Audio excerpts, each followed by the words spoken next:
CLT, seção 5, dos efeitos da cessação do contrato de trabalho. Artigo 146.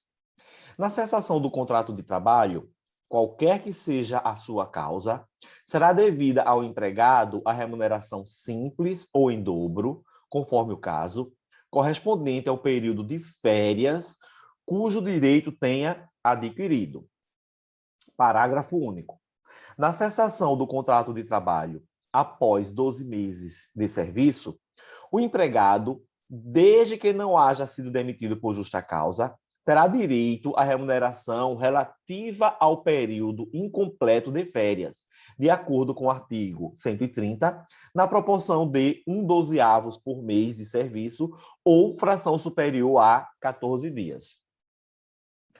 Aqui, voltando àquela mesma questão, que as férias constituem um dos direitos de irrenunciabilidade absoluta do empregado. Então, o entendimento que prevalece hoje é que não importa se o empregado foi dispensado por ou sem justa causa, ele vai ter direito às férias. Se as férias já tiverem completado 1 ano do período aquisitivo, ele vai ter direito às férias integrais. Se ele não completou 1 ano, ele vai ter direito às férias proporcional, na proporção de 1/12. Artigo 147.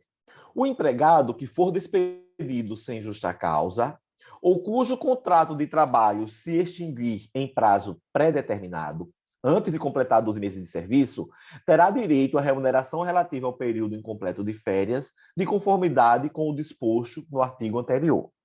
Sempre com um terço, né? Em qualquer caso. Isso, sempre com o texto. E aqui, Maria, eu falei porque, assim, a redação desse artigo 146, no caput, ele diz que só terá direito às férias proporcionais o empregado que for dispensado sem justa causa. Se for por justa causa, ele perde. Mas lá, de acordo com a súmula, e aí eu concordo com a súmula, não importa se ele for dispensado por justa causa ou sem justa causa. O fato é que férias constituem direito de irrenunciabilidade absoluta e ele sempre vai ter direito. Se for antes de completar o período aquisitivo, vai receber proporcional. Se já completou o período aquisitivo, vai receber integral. E, como você disse, sempre com o acréscimo do texto constitucional. Artigo 148. A remuneração das férias, ainda quando devida após a cessação do contrato de trabalho, terá natureza salarial, para os efeitos do artigo 449 da CLT. Artigo 149. A prescrição do direito de reclamar a concessão das férias ou pagamento da respectiva remuneração é contada do término do prazo mencionado no artigo 134, se for o caso da cessação do contrato de trabalho. Aqui, Maria, eu acho importante analisar uma pequena questão sobre o direito das férias dos empregados dispensados. Ó, o que é que a Amanda Diniz diz? Todo contrato de trabalho sem prazo determinado, que a gente sabe que é a regra, né? Os contratos de emprego, via de regra, devem viger por prazo indeterminado. Então, o contrato sem prazo determinado pode ser encerrado ou sem justo motivo, ou seja, exercício do direito potestativo do empregador ou do próprio trabalhador, que é o pedido de dispensa, também chamado pedido de demissão, em resilir unilateralmente o contrato. Aqui ele diz o seguinte, o artigo 146, caput da CLT. Independentemente da forma de extinção contratual, caso ela se dê após completado o período aquisitivo, terá empregado o direito a seu pagamento de forma simples, que são as férias simples, ou em dobro, as férias vencidas. Lembrando sempre que o valor a ser considerado no pagamento das férias será o da época da extinção contratual ou da rescisão, por interpretação ao artigo 142. Aí a súmula 7 do TST diz: férias. A indenização pelo não deferimento das férias no tempo oportuno, será calculada com base na remuneração devida ao empregado na época da reclamação ou, se for o caso, na da extinção do contrato. Súmula 171. Férias proporcionais, contrato de trabalho e extinção. Salvo na hipótese de dispensa do empregado por justa causa, a extinção do contrato de trabalho sujeita o empregador ao pagamento da remuneração das férias proporcionais, ainda que incompleto o período aquisitivo de 12 meses, artigo 147. Destacamos que chegou a haver certa controvérsia sobre a aplicação dos dispositivos da lei citado na súmula 171. Eis que alguns entendiam que deveria haver pagamento das férias proporcionais aos trabalhadores dispensados por justo motivo, por aplicação do artigo 4.1 da Convenção 132 da OIT.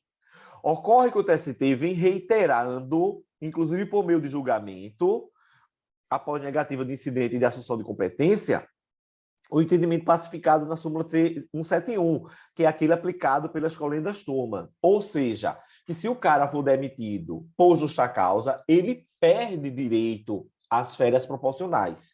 Eu, particularmente, discordo, Maria. Eu entendo que férias é irrenunciável. Então, não importa se ele foi dispensado por justa causa ou sem justa causa. O fato é que ele não trabalhou. Se ele trabalhou, ele faz direito às férias proporcionais, independentemente da modalidade de término do contrato de emprego. Tanto é que na rescisão, que na culpa recíproca, o que é que ele faz? Reduz a metade, que é a súmula 14 do TST, que ele diz assim, reconhecida a culpa recíproca na rescisão do contrato de trabalho, o empregado tem direito a 50% do valor do aviso prévio, do 13º salário e das férias proporcionais. Então, a gente sabe, Maria, que a prescrição, de um modo geral, ela começa a contar a partir do momento em que há a lesão ao direito. Não é isso?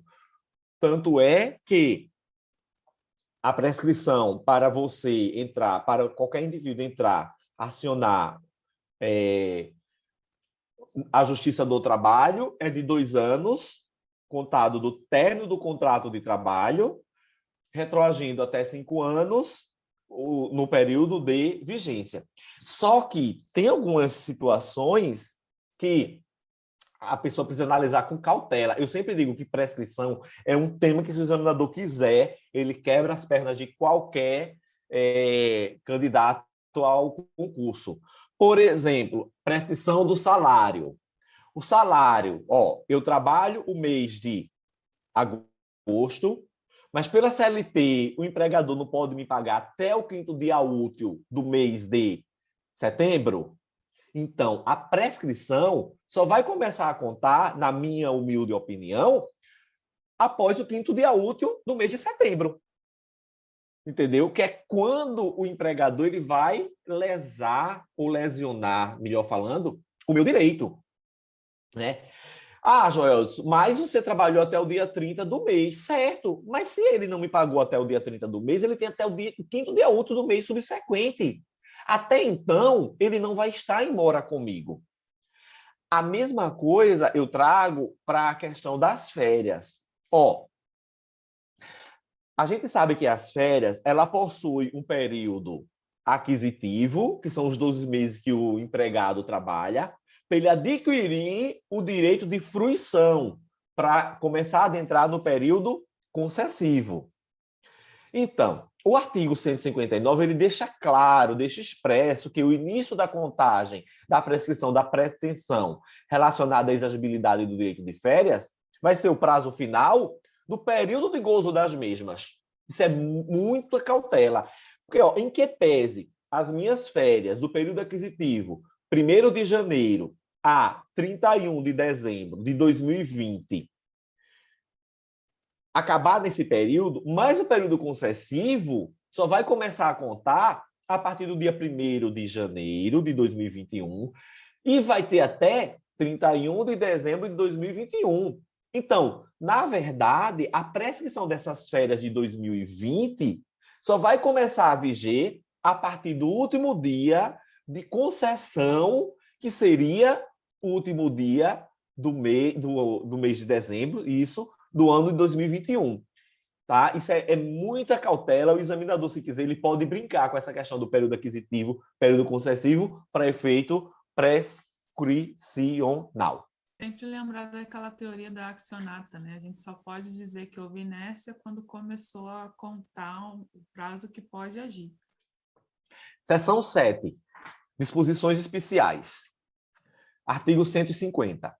O tripulante que, por determinação do armador, for transferido para serviço de outro, terá computado para o efeito de gozo de férias o tempo de serviço prestado ao primeiro, ficando obrigado a concedê-lo o armador em cujo serviço ele se encontra na época de gozá-las. Aqui, Maria, porque é o seguinte, ó, eu trabalhava para o armador X. O armador X me transferiu para o armador Y. Mas é como se para efeito de férias, Maria, é como se o contrato nunca tivesse sido rompido.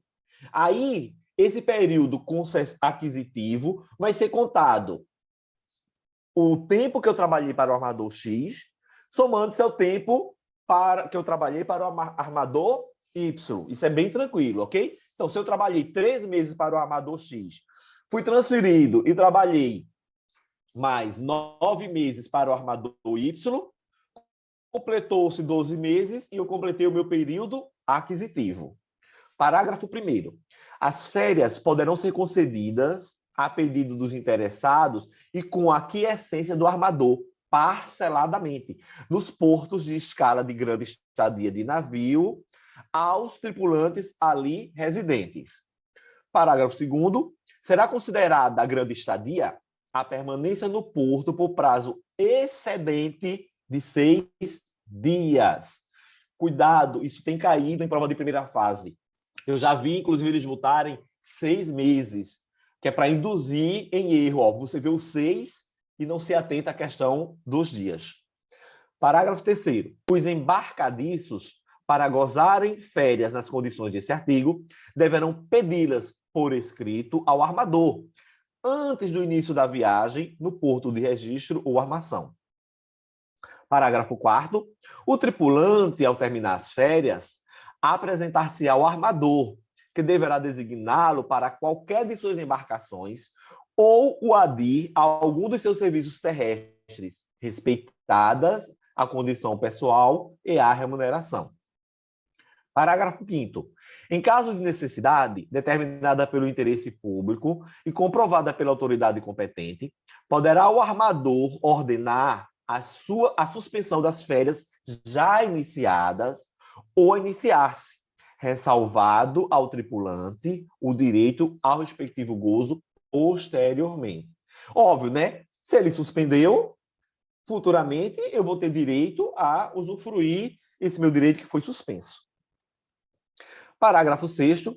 O delegado do trabalho marítimo poderá autorizar a acumulação de 2 períodos de férias marítimos, mediante requerimento justificado. 1, do sindicato, quando se tratar de sindicalizado. 2, da empresa, quando o empregado não for sindicalizado. Artigo 151.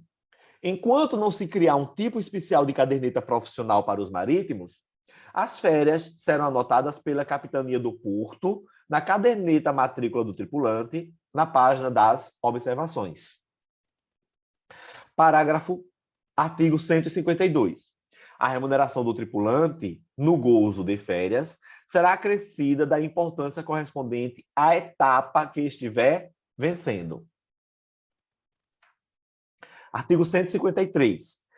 As infrações ao disposto neste capítulo serão punidas com multas de valor igual a 170 BTN por empregado em situação irregular. Parágrafo único. Em caso de reincidência, embaraço ou resistência à fiscalização, emprego de artifício ou simulação com o objetivo de fraudar a lei, a multa será aplicada em dobro. A Amanda diz o seguinte, ó, o tripulante é definido como sendo aquaviário ou armador que exerce funções embarcado na operação de embarcação, artigo 2º, inciso 20 da Lei 9537 de 97, sendo o aquaviário todo aquele com habilitação certificada pela autoridade marítima para operar embarcações em caráter profissional. Artigo 2º, inciso 2 da Lei 9.537/97.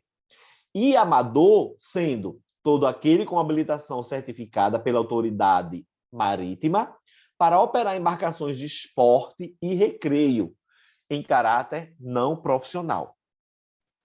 Aí aqui tem uma coisa interessante. Como o assunto em tela é referente a férias dos tripulantes, é imperioso destacar a Convenção 91 da OIT, que versa exatamente sobre o tema, tendo sido ratificada pelo Brasil e aprovada pelo Decreto Legislativo 20 de 1965 e promulgada pelo Decreto Presidencial 66875/90. Isso é importante a gente ficar atento. Eu tenho observado que esse é um artigo, Maria, que não é muito cobrado em provas, tá? O que é que tu pensas? Sim, porque é muito mais interessante as novas leis, né, que regulamentam trabalho portuário e aquaviário, do que esses artigos da CLT, ainda mais sobre penalidade, que provavelmente já está sendo regulado pelo Ministério do Trabalho. Né?